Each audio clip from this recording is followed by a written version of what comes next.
మార్గం కనుక్కో. ఒకవేళ నీ మాట తీరు బాగాలేదేమో, నీ పద్ధతి బాగాలేదేమో, నీ ప్రవర్తన బాగాలేదేమో, నీ ఆలోచనలు బాగాలేదేమో, నీ కోరికలు నీ ఉద్దేశాలు బాగాలేదేమో, కాబట్టి నీ భర్త అర్థం చేసుకోలేకపోతున్నాడేమో. వెతుకో, సమాధానాన్ని వెతుకో. 2, వెంటాడు. దొరికిందనుకో, దాన్నే వెంటాడు, ఆ మార్గాన్నే వెంటాడు. సమాధానాన్ని మాత్రం పోగొట్టుకునే ప్రయత్నము చేయొద్దు. మొదటిగా దేవుడు అంటున్నాడు, సమాధానాన్ని ప్రేమించండి. నువ్వు దేన్ని ప్రేమిస్తావో దాన్ని పోగొట్టుకోవడానికి ఇష్టపడవు. పీస్ఫుల్గా ఉండడం నువ్వు ఇష్టపడ్డావు అనుకో, భర్తతో, భార్యతో, బిడ్డలతో, అత్తతో, కోడలతో, నీ చుట్టూ ఉన్నటువంటి బంధువులతో, పనిచేసే చోట చుట్టూ ఉన్నటువంటి కొలీగ్స్తో ప్రశాంతంగా జీవించడానికి నువ్వు అలవాటు పడ్డావు అనుకో, ప్రశాంతంగా జీవించడం నీకు ఇష్టం అనుకో, ప్రశాంతత పోగొట్టుకో. అవసరమైతే ఒక అడుగు దిగుతావు. ఏం చేస్తావు? ఒక అడుగు దిగుతావు. నేను చెప్పాను, జ్ఞాపకం ఉందా?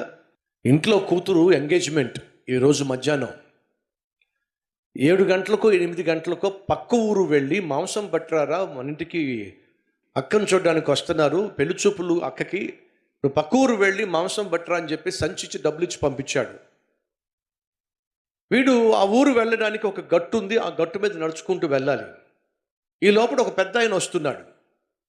ఆ పెద్ద ఆయన వస్తున్నప్పుడు ఈ పిల్లాడు పక్కకు తప్పుకోవాలి కదా, పెద్దోళ్ళని గౌరవించి పక్కకు తప్పుకోవాలి కదా. తప్పుకోకుండా గట్టు మీదే అడ్డంగా నిలబడ్డాడు. ఆ పెద్ద ఆయన అంటున్నాడు, బాబు కొంచెం పక్కకు తప్పుకుని నేను వెళ్తానంటే, ఏయ్ నేనేం తప్పుకోవాలి, నువ్వు తప్పుకో. ఏంటది టెక్కు?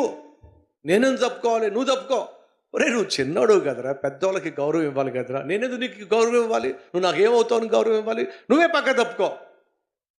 ఆయనకి బాగా కాలింది.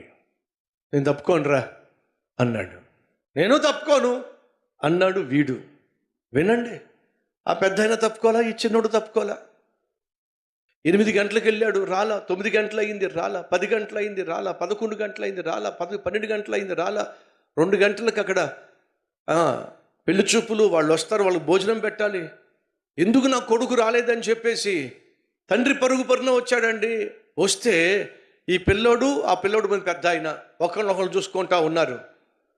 తండ్రి వచ్చాడు, ఏమైందిరా అని అంటే, చూడనా ఈ మనిషి ఏం చేస్తున్నాడు? ఏం చేశాడు రా? దారిలో అడ్డంగా నిలబడ్డాడు, పక్క తప్పుకోవట్లేదు, కాబట్టి నేను కూడా పక్క తప్పుకొని నిలబడ్డాను అని అంటే, వాళ్ళ నాన్న అంటాడు, రే నువ్వు వెళ్ళి మాంసం కొనుక్కొని ఇంటికి పట్టుకెళ్ళు, ఇక్కడ నేను నిలబడతాను, వీడు ఎలాగెళ్తాడో చూస్తాను. సరిపోయిందా? ఏ తండ్రికి అలాంటి పుట్టాడు?